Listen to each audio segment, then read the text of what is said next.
Miss Liz, tea time, yeah. Making a difference, one cup at a time. Tea time. Yeah, Miss Liz, tea time, yeah. Making a difference, one cup at a time. Tea time. So be sure to grab your tea, grab a seat, and tune in to Miss Liz. Tea time. Making a difference, one cup at a time. Tea time, yeah. Tea time, time.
Well, good afternoon and welcome to Tea Time. That's right, Miss Liz is back. We here this morning at 10, and we had the incredible Audrey Bourbon here sharing on the Holocaust. Now I have the incredible Rchard Sparks here, and we're going to liven it up with a little bit of comedy. That's right, we're going to take it down a little twist. So I want to get the disclaimer going. I'm going to do a little bit of Rchard's bio, and then we're going to get Rchard in here, and we're going to spill a different kind of cup of tea with all of you guys this afternoon. So grab your tea, grab your coffee, grab your glass of wine, grab your beer. You do not have to drink tea on Tea Time with Miss Liz. If you haven't subscribed to the YouTube channel, go and check that out. Give that a quick subscribe. Ring that little doorbell because then you get notified for all these cool, incredible tea times that are coming around from all over the globe. So now let's get started. So the disclaimer for Miss Liz's Tea Time live show. Miss Liz myself is going live using StreamYard. Before leaving a comment, please grant StreamYard permission to see your name at StreamYard.com. Please be advised that the content brought forward for any Tea Time show hosted by myself, Miss Liz, is always brought forward in good faith. However, may bring forth dialogues and opinions that are not representative of my platform. The facts and information are perceived to be accurate at the given time of airing. All Tea Time guests and audience participants are responsible for using their good judgment in taking any action that may relate to the discussion. The content brought forward may include discussion for some where they may be emotionally at risk. It is significant to know that this show is engaging in discussion forums only to offer and inspire awareness and connection and is not providing therapeutical advice. If you have any questions about the disclaimer or the panelist discussion, you may freely contact me, Miss Liz, through my email at bookingmissliz@gmail.com. Moving forward, should you choose to voluntarily participate in today's show in any aspect, I myself, Miss Liz, welcomes you. And should you decide that the show is not made for you at this time, I respect those wishes and will see you at a later show at a later date and time. And again, all Tea Times this year in 2023 are done on Thursday, 10, 3, and 7 p.m. Eastern Standard Time.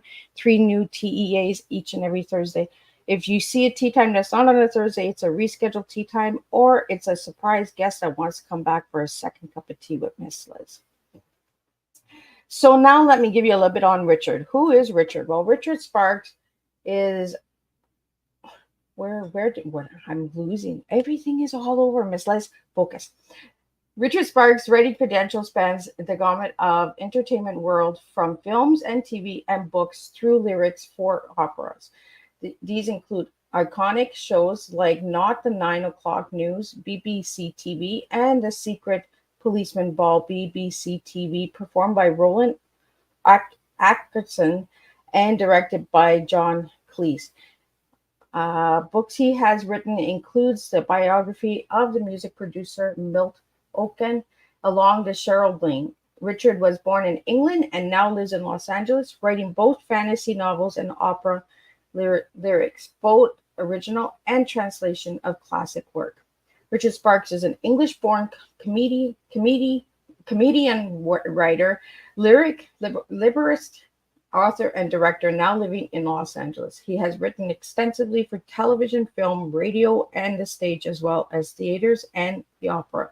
His opera, Liberty, I think I'm saying it right, I'm not sure, I'll get Richard to say it, includes original works mostly commissioned by the Los Angeles Opera and translated adaptations of classic opera. To get Richard's full bio, we're going to get you to check out Miss Liz's Facebook page. I'm going to get Richard in here and I'm going to sip on my tea. Welcome, Rchard. Hi, Liz. How are you? I am good. Was I saying that word right? I sometimes my tongue gets all twisted. Libretti, libretto. It just means little book in Italian. It's like the book of a musical, but a libretto is usually all sung. Musicals sing and then speak and then sing and then speak. Oh, so well, I just learned something. Yeah. So, Rchard, I'm going to start off how I start off all my tea times. So, who is Rchard as a little guy, and who is Rchard now? Well, as a little guy, there's a little guy in my books. That's the name of a dog that they pick up and becomes part of the team. Who was a perfectly normal English kid living in a small village on the outskirts of Cheltenham, which is a town in the west of England, Gloucestershire.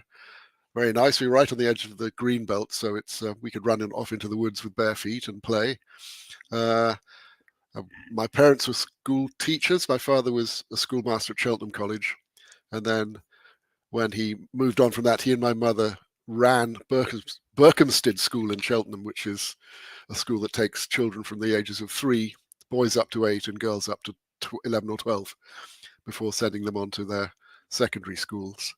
I was actually there myself before I went off to boarding school. I went to boarding school at 8, the Dragon School in Oxford, absolutely loved it. Then on to another public school, and then I went to Oxford University, having had a bit of an adventure between leaving school and going up there, in that I hitchhiked across Canada at the age of 18 in March, when it was pretty nippy. Had a contact in Calgary, got a job on the magnetic North Pole, an island called Prince Patrick Island. Oh. We were on an oil exploration crew, so I was hauling cables around in the snow and getting very cold, but that was just great fun. And all the ice, we were standing on ice, drilling holes through ice and letting off dynamite, and all that ice has melted in my lifetime. It was 35 foot thick in places. Earned enough money at that to buy a 1955 Ford station wagon up in Great Falls, Montana, and drove to Mexico.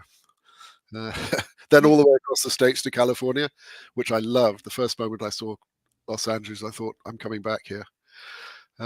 Went on to Hawaii, and Hawaii was a shock, because at the airport there were a lot of kids my age, all in khaki drab, all looking really scared, going off to Vietnam. And I went over to them. I was trying to become a hippie and grow long hair. They had their head shaved, and I just chatted to some of them, and they were so just absolutely lost. It was really a shocking experience. Then got back to England, went to Oxford University, started writing comedy sketches there with my roommate originally. I just bumped into him one day and said, "Where are you going?" And he said, "I'm going to audition for a review." And I said, "Well, what's that?" He said, "It's comedy sketches. You write funny stuff," because I used to leave him funny notes. Come along. So I went, and the director made me audition for it. I didn't want to be in it. I'm not an actor. I ended up later doing some comedy shows with my partner. But so I had to go outside the room, come back in. It's an orchard, and you pick an apple off a tree, and there's a maggot in it. I said, "Oh, all right," and I did a sort of pathetic effort at it. And they said, "Well, we'll let you know, but apparently you write stuff," Peter said. So come along to the first meeting. I went to the first meeting. One of the people there, Mel Smith, later went on to become a big TV star, now sadly no longer with us, on Not the 9 o'clock News. And he was in The Princess Bride, for example. Oh my goodness, that was the first movie I ever went and watched in a theater. No, he was the albino with the long hair.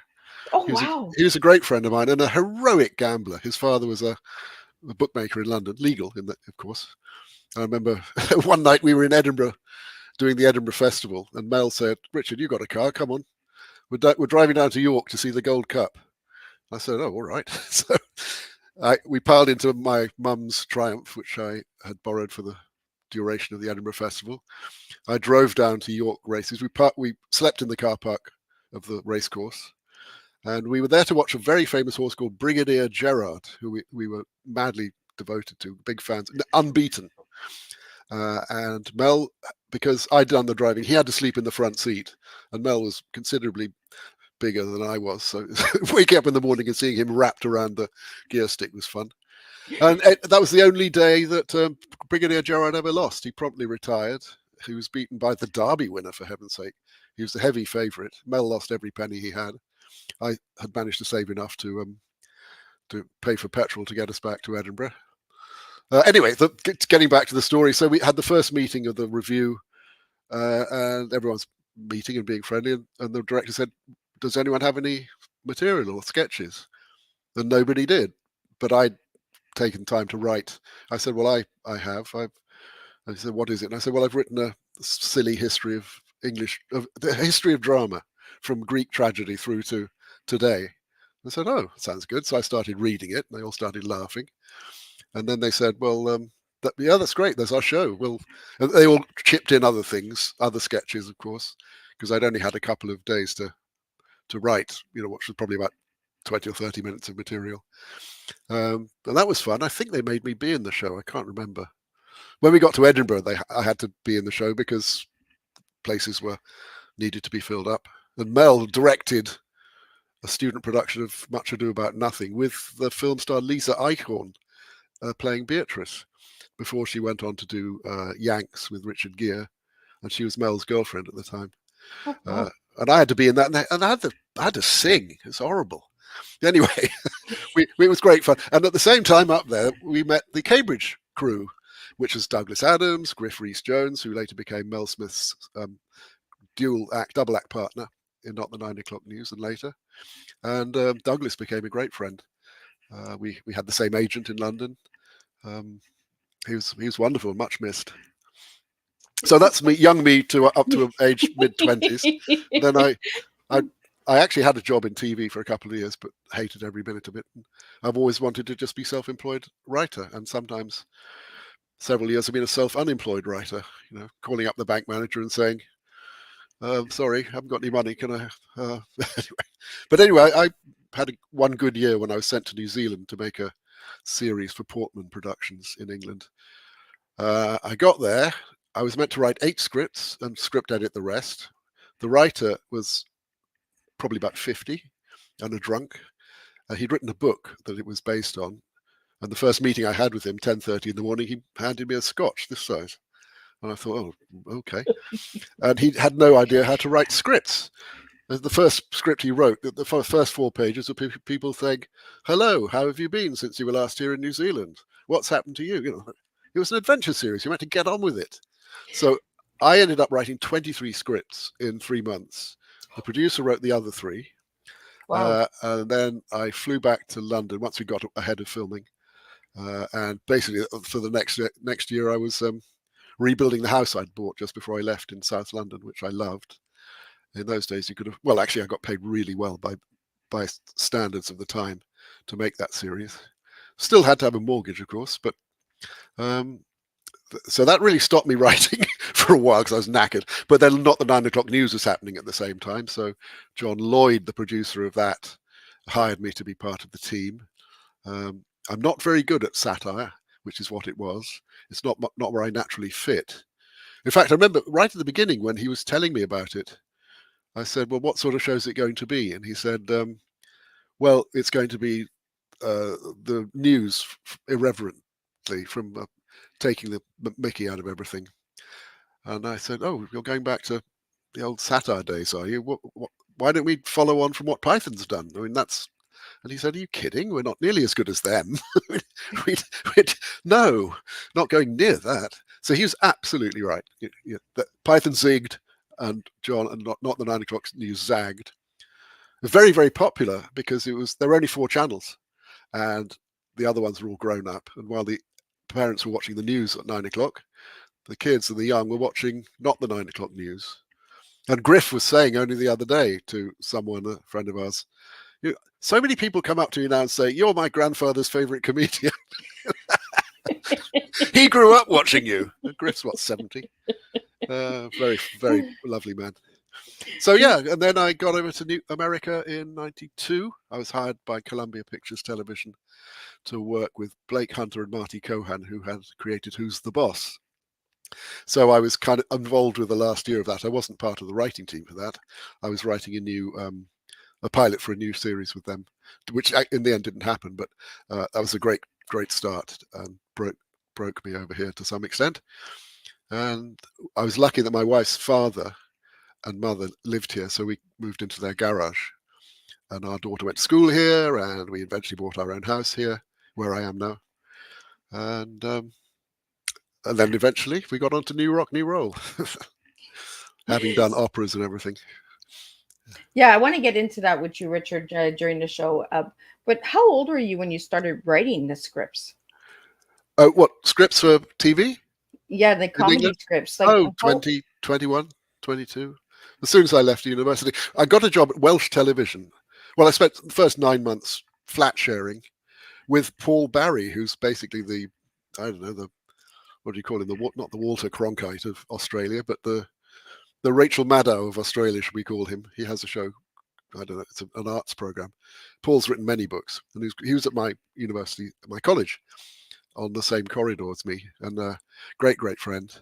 So he and I shared a flat with another friend, and he was already a private secretary to a minister in the government, and I was working as a very, very incompetent minicab driver, losing £10 a week because I just wanted to write. so eventually I managed to get a job at Welsh Television. I followed advertisements, and they hired me to write what they call continuity, things the announcers say between programs, and to make trailers. And while I was there, a producer I was talking to, he said, "Oh, you write stuff. We're doing a new show. Would you like to write some scripts for it?" I said, "Yes, please." And it was the first English language children's show that they'd done on Welsh independent television, HTV it's called. And so I was writing gags for a lump of coal in a haystack and a fisherman with a big nose. It was called Cambry Antics, not my title.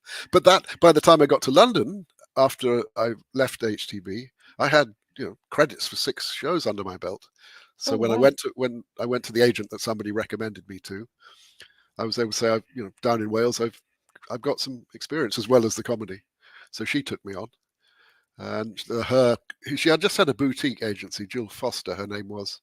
So Douglas was one of them, Douglas Adams, Gail Rchard, who later was twice head of the British Writers Guild and is very, very good comedy writer and book writer. Some of the Pythons, Michael Palin, Terry Jones, they both left to go to join the other Pythons. Graham Chapman stayed with Jill until he died. Tim Brooke Taylor was a British radio and TV star. Very, very nice man. So there's only about 25 of us. So Rchard, do you know the writers of Mrs. Brown? I do not. No, I don't really know the English TV world anymore. I've been living over here for so long.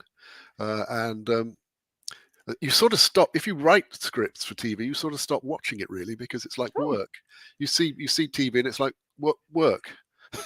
But actually on that point, I really had a reversal quite recently, because I had a meeting with Jerry O'Hara when I was young. He was probably mid-50s, and he was one of the original writers on The Avengers. And so, hero of mine, and my agent hooked me up with him. We had a nice meeting. And he said, the trouble with writers these days, the young writers, they've grown up watching television. They've never lived. He'd been in the army and stuff. Maybe, don't know if he'd been in the war, but certainly national service. He'd seen the world. And he said, they just know television and nothing else. And I thought, oh, that's very interesting. And then last year or the year before, my wife, she makes me watch television. She said, this one you've got to see. Come on, see it. And it was the series Wednesday that Tim Burton put together. And I absolutely loved it. I watched one night and then one the next night. And the next day was Saturday, so you binge watched the lot before breakfast.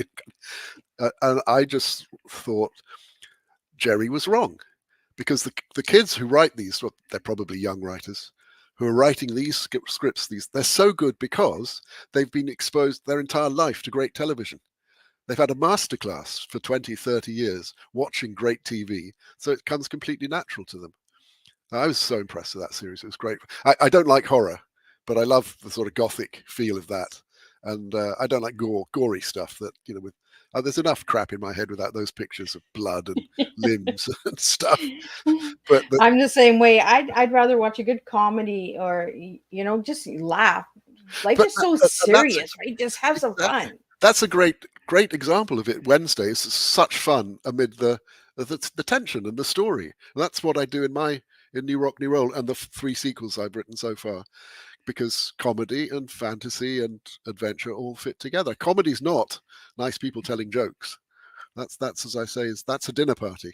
Comedy is fear and pain and misery and things going wrong and disasters and upsets and miscommunications and people falling into puddles. I mean, what good adventure doesn't have that? So it's a natural fit. Well, it's like a clown, right? Everyone laughs at a clown. Well, they're falling. They're failing all the time, right? Yeah, well, the pratfalls. I mean, you look at Rowen Atkinson, who I was lucky enough to work with before he was Rowen Atkinson, even when he was totally unknown. He did my script, my sketch in The Secret Policeman's Ball, and he's just utterly brilliant. His physical comedy is extraordinary. Yeah. Mr. Bean, Yeah, I watch a lot of. I like to watch a lot of UK programs because my uncle comes from the UK. So really, yeah. So I just like the humor. I find the humor is different than the American humor. It is. It's both. But I mean, I love. I was lucky enough to meet Robin Williams, and another great hero of mine, because I was able to say to him at a little club where he'd performed. Peter Cook, who I knew, says, "You're really great. Now you're going to perform tonight." He said, "Oh, well, I just did." So this was 1984, the Olympics, at the Improv. He said, "But well, look, for a friend of just don't tell anyone. But I'm doing it again tomorrow night." He was trying out new stuff. I know. I think he just ad-libbed it every night. So of course I told everyone in town I knew, which was about 2 people. So my wife and I and our friends went, and it was the classic evening. It was one of these poor girl comedians dying the death on stage. And this is the day when comedians weren't quite as slick and trained as they are now. And she was sort of standing there at a microphone saying, "So, anyone here from the Valley?" That kind of thing. And so my heart bled for her. And then the audience was only about 20 people in there shifting around. And then Bud Friedman came up and said, "Ladies and gentlemen, I've got a treat for you. Robin Williams." And the whole room went, what? We already... And he came out with no microphone, and he did the Olympics, which was just about to happen. It turned, running around the audience, he did the Pakistani baseball and hubcap stealing team, charging around from first base to second base to third base, stealing bases, throwing things in, doing silly voices. And, I was in pain laughing so much. Absolutely brilliant. So English humor. I mean, look at Mel Brooks, who Carl Reiner lived a couple of blocks from here. I knew Carl pretty well, his family friends, and met Mel a few times. I mean, do listen to his biography that he reads for himself, all about me. Brilliant. I could go on forever about Americans. My father was in the Second World War as an officer in the Gurkhas, and he was in North Africa burning secret papers as Rommel was coming across. He was a junior lieutenant. And he said at night, he and the exhausted soldiers, squaddies, privates as well as officers, would go to a flea pit cinema in a cellar and watch the Marx Brothers, and just the joy that Groucho and co brought to him. And when I told him I was marrying an American, excuse me, when I told him I was marrying an American, he said, "Well, I suppose the country that gave us Louis Armstrong and Groucho Marx can't be all bad." He's a lovely man. So Rchard, is that where you got your comedy side from? Is your father? Yeah, he was very funny, and yes, he used to do good stories and good jokes. And I know he took me to see Marx Brothers Go West. I think it was the first live film I'd ever seen, and I fell off my chair and rolled on the floor in the cinema, Pools Coliseum in Cheltenham, and Yeah, and we went to London. I saw Spike Milligan live in Son of Oblomov, which was absolutely extraordinary because he just went off script all the time. And there was a scene going on, and he'd just go off and do something else, and the other poor actors trying to keep up or go do something else, and you could see them all just corpsing away on stage. It was just, the audience was in hysterics. One time he left the stage, and he noticed a pretty girl in the box by the side. Oh, hello, madam. Walked off, and then the other actors are doing their scene, and then Spike's little face peeked around the corner of the stage, and then his eyebrows waggled, and he went back again. And then leaving the poor actors just bucketing with laughter, and the house was just everyone. When people are roaring at different times, that's when they. I just Well, always you keep everybody engaged, right? When you're doing all of the off scripts as well. Sometimes you yeah. know, sometimes when you write the scripts, sometimes the actors themselves kind of twist it, right? They put their little kick in there. I got to give proposition to my worst enemy at school his own description. My second boarding school, because he was very funny. I mean, he was extremely intelligent, but he was slightly in the wrong class of he should have been the top academic stream, and I was half his size as well. So he'd pick on everybody, but he used to particularly like taunting me, and he was very funny. And I thought, that's what I want to be. I want to do that. So I sort of made myself figure out how to do it. And years later, one of my very best friends, who's best man at my wedding, said he'd met this guy Will, who had a wonderful drawly voice. He said, "William, I gather you were Richard's worst enemy at school." And Will said, "I wasn't Richard's worst enemy. I was everybody's." I've met him since, and he's delightful. I think just adolescent boys are vile to each other if they can be, and they grow out of it. So props to the enemies and to the friends. So, Richard, what has it taught you about yourself working with all these incredible people? About me, About you? I'm doing what I love. I know it's hard. I'm not. I'm now in the early stages of book 5 of the New Rock series, and looking back, book 3 and book 4 and book 2 and book 1 were all make perfect sense. But I remember now, looking forward, there's the stages where you're lost, you're confused, you know where you're going. I know how it's going to land, but I don't know how I'm going to get there through the next 400 pages, because I don't need to. I need to let it tell me. It's not always easy, but I'm doing what I love, and it's frustrating when you can't get your nose over the parapet, or the job doesn't happen, or the TV series doesn't come off, or I felt like a failure for a long time, even though I was doing a lot of work, because it was all it was clearly leading up to something. It was, but I got over that, and I've been lucky enough to do work with many great people, from Isabel Allende and Placido Domingo to Dom DeLuise and Eric Idle, and the Pythons, even on Secret, and Rowen Atkinson. And So, Richard, what got you out of comedy and into science fiction? I don't think I've ever left comedy behind. It's not science fiction, it's fantasy. Well, it grew out of my love of online gaming.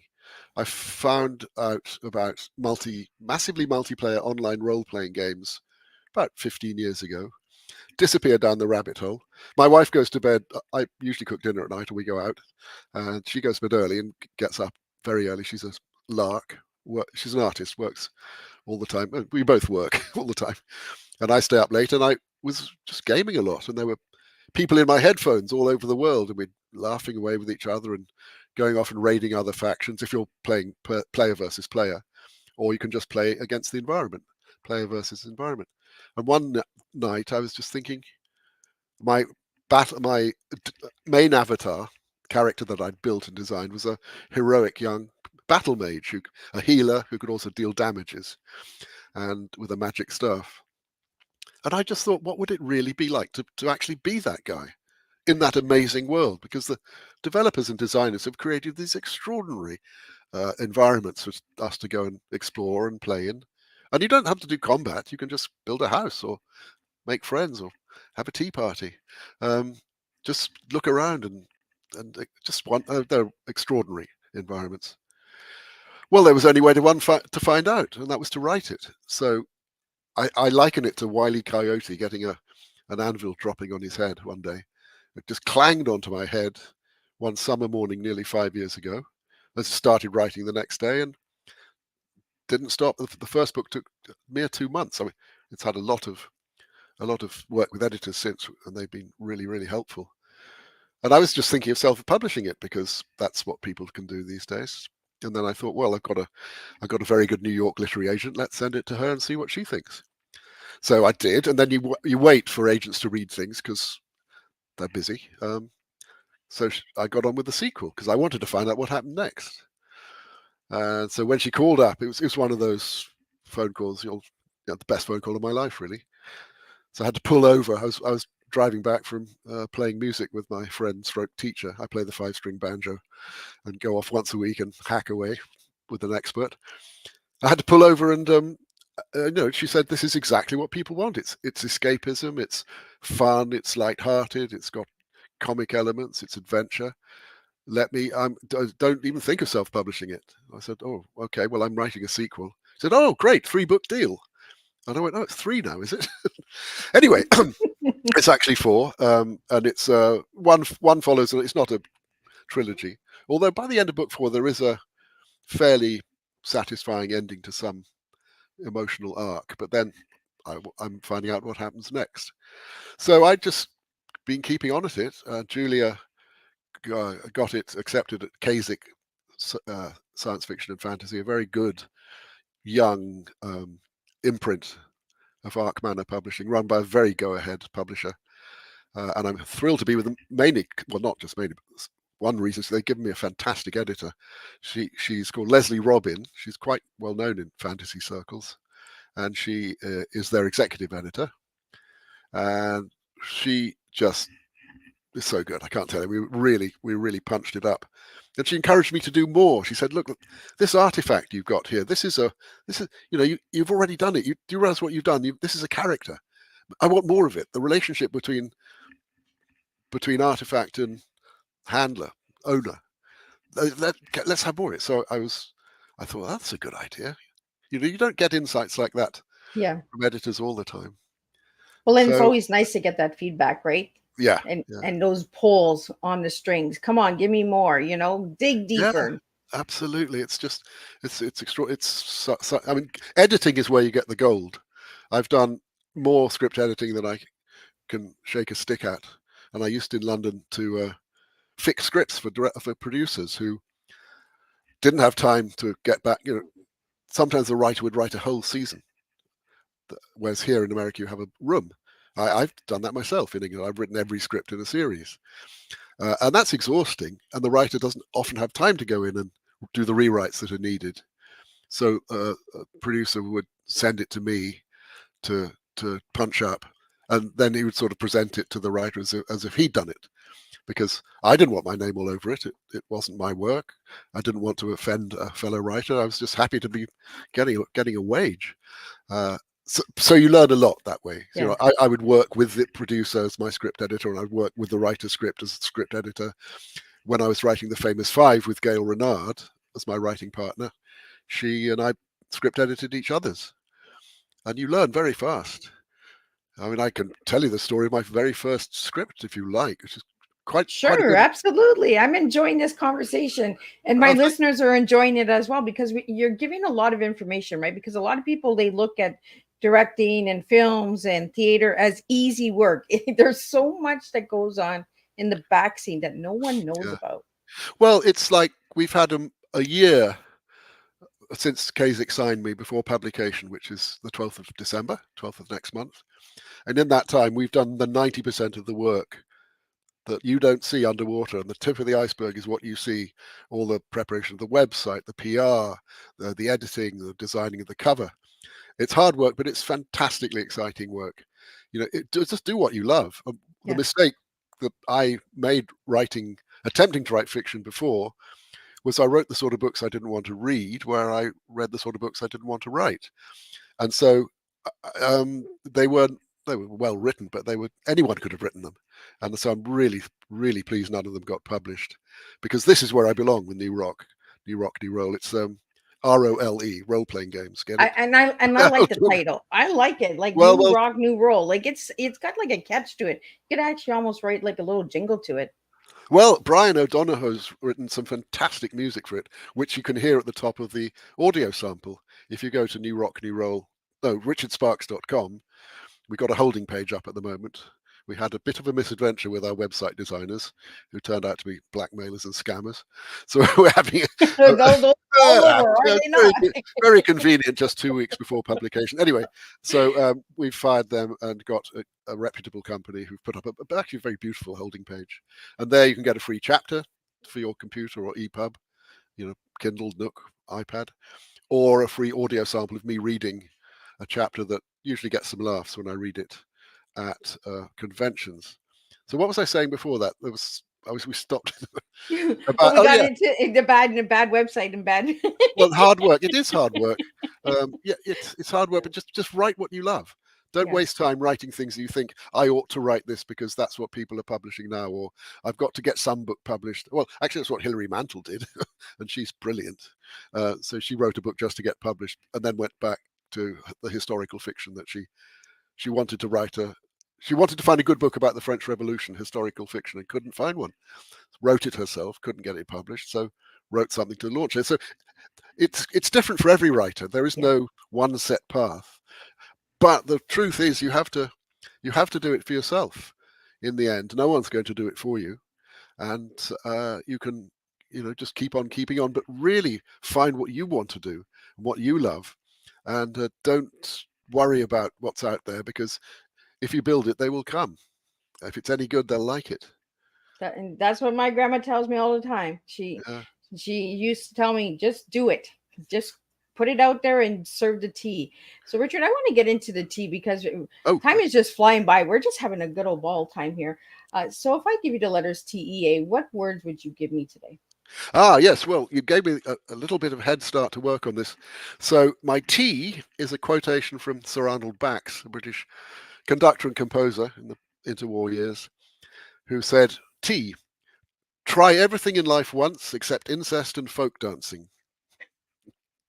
Well, I can honestly say I've never had that cup of tea at this table. Well, and then I as I told you, I play 5-string banjo, and I told that to friends of mine who play in old-timey bands, and they play for folk dancing. I said, folk dancing is great. What's he talking about, stupid man? So anyway, it's such a great quote. Could you share it again for me, Rchard? Try everything in life once except incest and folk dancing. I like it. So Arnold Bax of Happy Memory. My E is it's another quote, actually, to go with it. This is easy. It's an American, Ralph Waldo Emerson, who said, nothing great was ever achieved without enthusiasm. Oh, I like that. It's brilliant. And so my E is enthusiasm, and my A is adventure. I love adventures. I love adventure stories. I've had adventures going to the North Pole when I was 18, magnetic North Pole, backpacking in Papua New Guinea with my wife on our honeymoon.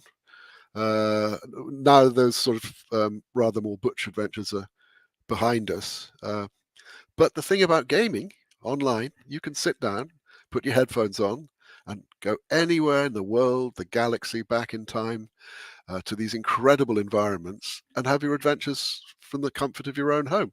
There's a Shirley Curtis, I think her name is, on YouTube, Skyrim Granny. She's 86, and she has 1.3 million followers who watch her playing a video game. Skyrim Granny. So older people are getting into gaming. I thought, and I use this in the book actually, I thought all gamers were young when I signed on. And then one day in guild chat, you join guilds because to buy and sell things and make friends, mainly for trading. One day the guild master put in chat, I'm turning 85 next week and I want to retire. Does anyone want to take over running the guild? And she was a really good guild master. I don't. Running a guild is far too much hard work, but 85, whoa. I thought, yeah, they're not just all kids with button pressing. And the role-playing games are great fun. I don't like the first-person shooter genre myself. Those seem to be target practice, and they're also rather too gory for my taste. I like the atmosphere and the magic and the mystery. And funnily enough, having come out of that into writing novels, you can do far more in narrative writing than you can in a game. Because in a game, there are only two kinds of quests, whether you're in outer space, the Stone Age, a magic world, and those quests are go and kill something or go and fetch something. We call them kill or FedEx. But in a book, my book is what the hell is the quest? What's happened to these guys? Why this guy? Why is this happening? Who's done this to him? And what does he have to? And the actual main quest only reveals itself after a couple of hundred pages, because he goes through the learning and the training and the adventures, and then I think the answer might lie that way. Slowly reveals itself. You can't do that in a game because those are already written by the developers. And they all say, and this is not to be disparaging to my fellow writers, but all the developers I've talked to say they are the weak link, not the writers, the writing, because of the form of role-playing games. They have to be closed up, the quests. There has to be answers to them. And even if there's a fiendish puzzle, well, people get bored, just Google the answer. You can't do that in a book. If you're going with Sherlock Holmes through a mystery, you've got to go through it with him. Or with any detective and try and find out what's going on and what's happening. And the unfolding of narrative is way, way superior to the unfolding of a video game. Actually, you know what they say, that the pictures on radio are better than on television. Whatever's in your own head. But the only trouble is I've been writing these books flat out now and loving it, and I hardly have time to log on and play any games anymore. But I think maybe I've found my bliss, so I'll take that as a win. So, Rchard, what was your first video game that you played? Because I'm curious. The first one that I played, the first one I really remember being great was Dragon Age, the original Dragon Age, which must be about 15 years. There was a sequel to it. Then I discovered, was it Oblivion, which is one of the Elder Scrolls games. I love Mass Effect, was an outer space game that I liked. That had that was like the Game of Thrones TV series. It had just the most wretched ending that just destroyed all the efforts that they'd put into it before saying, "Oh, none of this matters." I was very worried when they made Game of Thrones into a show because the books are brilliant and I loved them. But actually, this show is fantastic until the final season when they left George Martin's material behind, and they're not as good writers as he is. They just blew the ending so badly that we were all very cross with them. So that explains why the ending is a little different. They changed the writers. No, they were the same writers, the showrunners, and they had the same writing, very good writers, but they didn't get it right. I mean, everyone knows it. The ending was if you're going to have Daenerys go mad, and she's inherited her madness from the Mad King and all that sort of stuff, lay the pipe. You can't, if you want to pay off like that, you have to set it up better. You can't have her suddenly go bonkers and Tyrion go, no, please don't go mad suddenly. It just doesn't work. That's not the person we've been looking at for 10 seasons and madly falling in love with and supporting and hoping that she wins. And she turns into something completely, you can't turn on a dime like that and expect us to follow along. And that's just awful writing. And, I've done enough awful writing to know it myself when I see it. Compare that with the writing on Wednesday, the plotting in that, and you'll see there's night and day difference. And there's so many good writers in Hollywood. It was really a surprise. But anyway. Rchard, do you feel like when a series goes too long, sometimes the writing starts to die? Oh yeah, happens all the time. The rule in television is if it works, do it again. In the sitcom, you try and leave it more or less where you started, so that you can do it again the following week. But after a bit, it gets tired. Any idea gets tired. I mean, look at Happy Days. Jumping the shark has now become slang for doing something too silly that's outside the range of the show, outside the feel of the show, and because they're just trying to breathe life into basically into a corpse at that stage. And it used to be pressure on shows to make 10 seasons, so they then go to syndication, for a large amount of money. And I think in the streaming age, that's slightly different. For example, you don't have to have seasons of 26 now. You can have a season of 8 1 hours or 14 half hours, depending on what the producers and the broadcasters settle on. See, and that's what I want my listeners and audience to understand is all the hidden gems that are in behind a production, right? There's so many parts and puzzle pieces that people just don't get, that there's so much under that ice, right? And you talked about this right at the beginning when you were saying that as a little boy you worked in the North Pole, or where was Well, it? I was 18. Prince, Prince, Patrick. Prince Patrick Island. Yes, we flew from Calgary to Yellowknife to Resolute Bay, and after Resolute, it was a DC-4, so the seats were just sort of basically canvas. And for the first time in my life, I heard some really colourful language that these Canadians were using. They were all young kids, but they were mostly in their 20s. And someone came on and said, "You better put your Arctic clothes on now because we're going to land." So we got into these clothes we were completely unused to wearing, landed on this ice runway. The door flew open, and a large Australian, looking like in a one big one piece, like a massive blue polar bear, came in, with him a blast of the coldest air you've ever felt. And we got out and ran. And of course, having been at boarding school, as my friend who came with me from Montreal, I'd never met him until we were on the flight with a mutual friend. We hitchhiked across Canada together, and he got a job on the same crew. And he and I had both been at separate boarding schools, so we knew how to look after ourselves. And we went and found a hut, and all the Canadians were standing around going, "Oh, what do we do? It's gone." Well, we'll go and get the heater. So there's a heater. We went outside, found an oil drum, rolled it up, put the pump in, went back inside, lit it.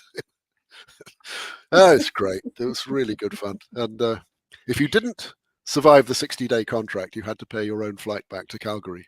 Oh. And three of them didn't, including the butchest guy of the lot, who had one of those chest expanders. He's always doing that. He lasted a week. Moose, he was homesick. Wow. But it's great. Yeah. So yeah, a lot of we were talking about preparation and icebergs, weren't we? Yeah. Well, it's just like in the field of directing and all of that. It's like digging into the ice, right? It's the different layers. There's so much behind it. Absolutely. Look, it's so important. I've directed quite a lot of things, and any director, whether you've got talent or not, can do the following two things: prepare and run a happy ship. Now, many directors don't know how to direct actors, many film directors, which is a shame. So actors have to learn how to direct themselves. I studied at Beverly Hills Playhouse how to direct actors for several years, with Oscar-winning actors in the masterclass every Saturday morning, and great teachers, Milton Katsalis and Jeffrey Tambor, who went on to have a very good acting career. Gloria Gifford, who has her own conservatory now, and learnt a lot. Learnt a great deal. And to prepare a script takes time. Even if I've written a script of my own, I can only prepare the left-hand side of the page, maybe 5 or 6 pages a day, because it's this is what it says. What does it mean? How are we going to do it? If the actor comes to me and says, "What's going on here? What does this line mean? What's going underneath it?"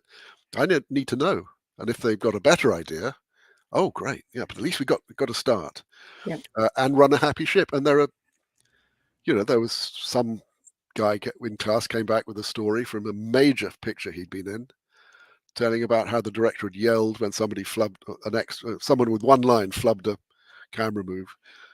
"Get me someone who can act. Get this clown off my set." Screaming in front of that's not, you don't do that. Yeah. These are your fellow professionals.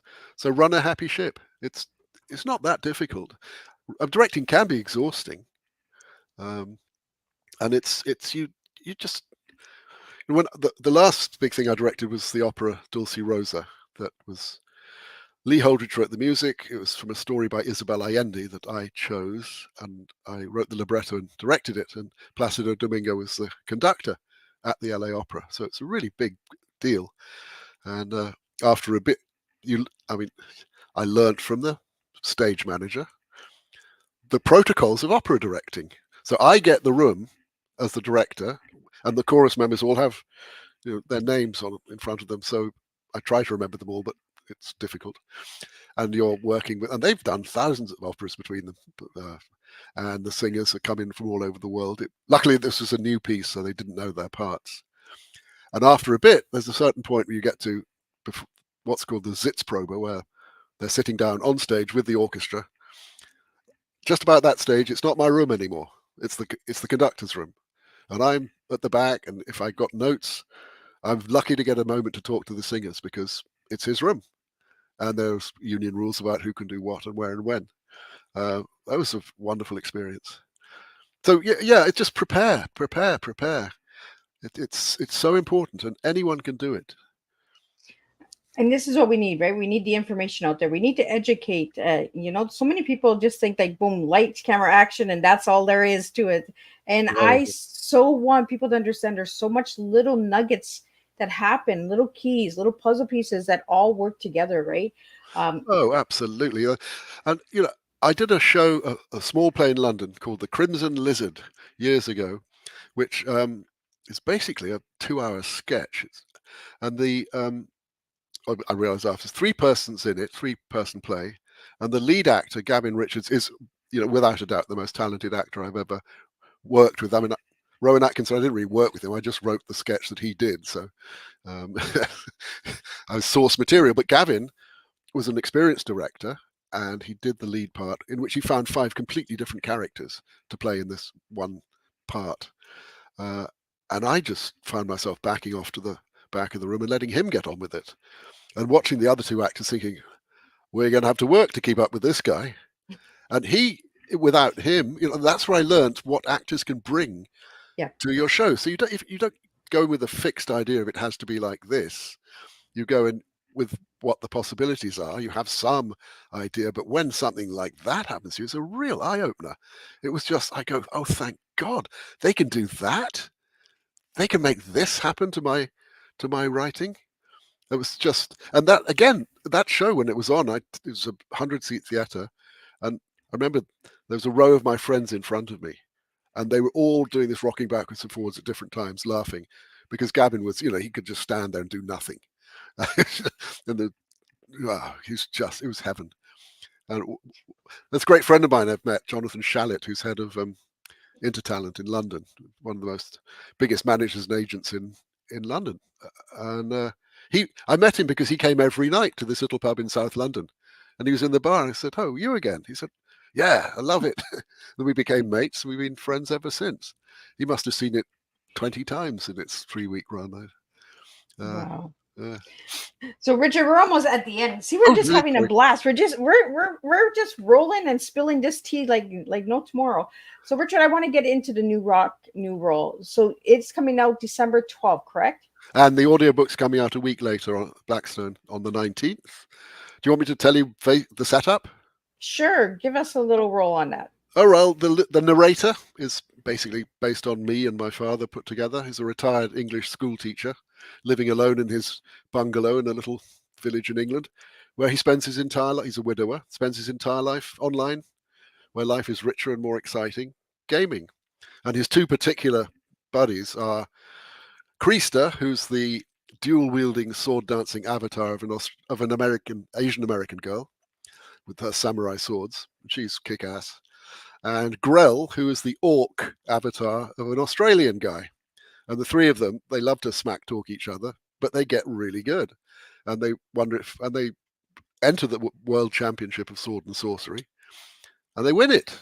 And oddly, the week I finished that book, it was the first World Championship of a fortnight online with tens of millions of people watching it, and one guy won $1 million. So they win the World Series of Sword and Sorcery. The next thing he knows, our hero, whose avatar is a heroic young battle mage named Dax with 2 X's. The next thing he knows, he's standing in a field in the middle of nowhere in scuffed boots.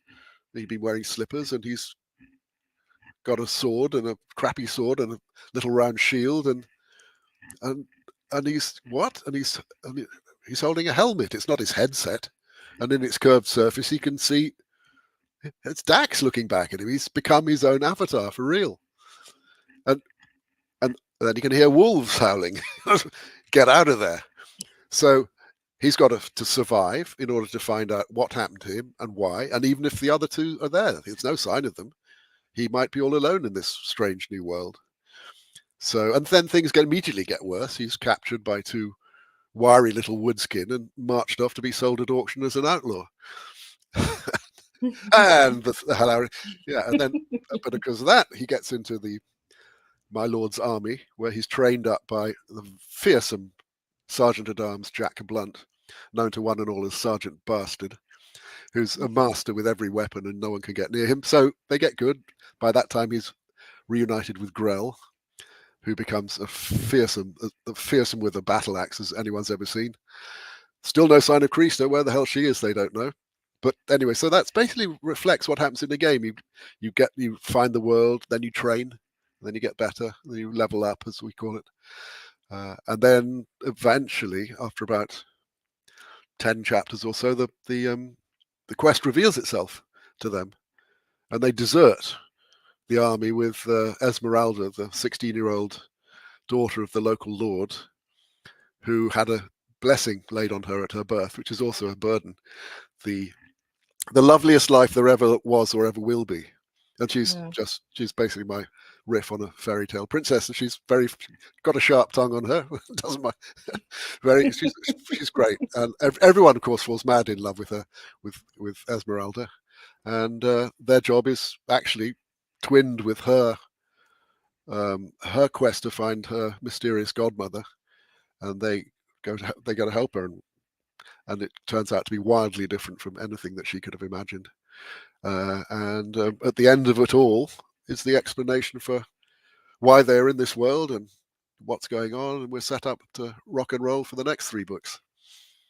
So this is coming out December 12th or December 19th, Rchard? December 12th is the published book, available online in Amazon.co and co.uk and .com, and in English bookstores and American bookstores. It's an American publishing company, so Mommy is spelled Mommy because Mummy is, to an American, an old fossil you find sleeping in the House of Lords. Well, we say mommy here too in Canada.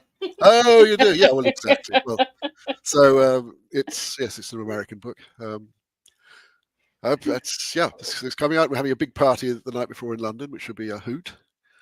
And please check it out. Go to richardsparks.com, download the free audio chapter, or you can listen to it online.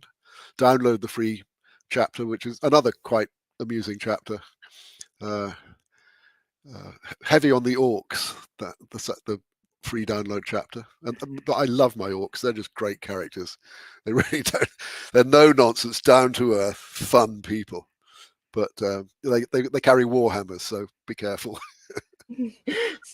Well, Rchard, it was a blast having you on Tea Time. I learned so much from my guests, and I love to hear the little nuggets and keys that put productions together, and all the incredible shows and all the actors out there.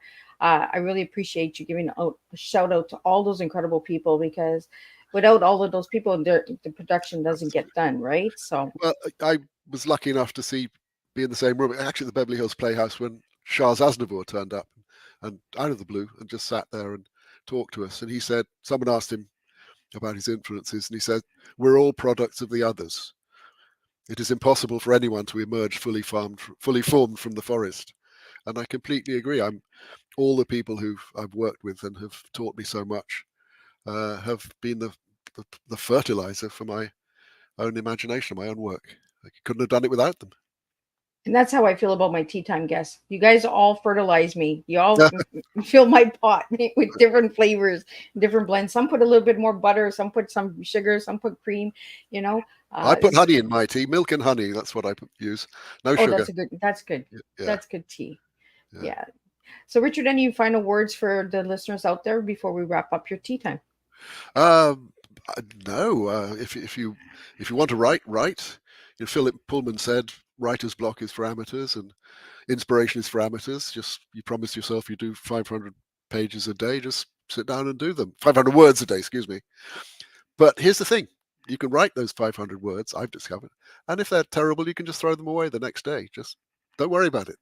Don't stress out and just write them. And if you don't get anywhere, so you might have found a little thread. You might know where you should go instead. And Isabel Allende, as I told you, a great friend and a great hero of mine, sold 60, 70 million books. She gets up every morning at 6 o'clock, puts on her makeup, sits down and starts writing. People, she was interviewed the other day saying, why? And she said, I just love it. I love writing. If you love writing, write. Absolutely. Well, I want to thank you, Rchard, and I want to thank all the listeners out there and all the subscribers for Miss Liz's Tea Time. Without all of you guys, I could not do this. So again, I will see everybody for the last show of this week, and then we'll be jumping into December, and then we'll be doing the huge reunion show on December 21st, where a lot of guests are coming back from season 1, 2, 3, and 4, and you'll get to meet all of them and ask all your questions then. But I will be back at 7 p.m. and we will be having a trigger warning for the last show. We are doing a real life murder case, and we have an author who shared the story. So I will respect your wishes if you can't tune in. But Rchard, thank you so much for joining me and sharing so many amazing nuggets with me today. I appreciate it. And our journey has just begun. So well, maybe I'll see you next year for the sequel when that's when New Rock New Realm is released. Absolutely. And I love it. Like I said, there's a new jingle coming. I can hear the jingle coming in New Rock, New Roll. So until then, I will see everybody at 7 p.m. Eastern Standard Time for the last tea time of this week. Thank you for having me.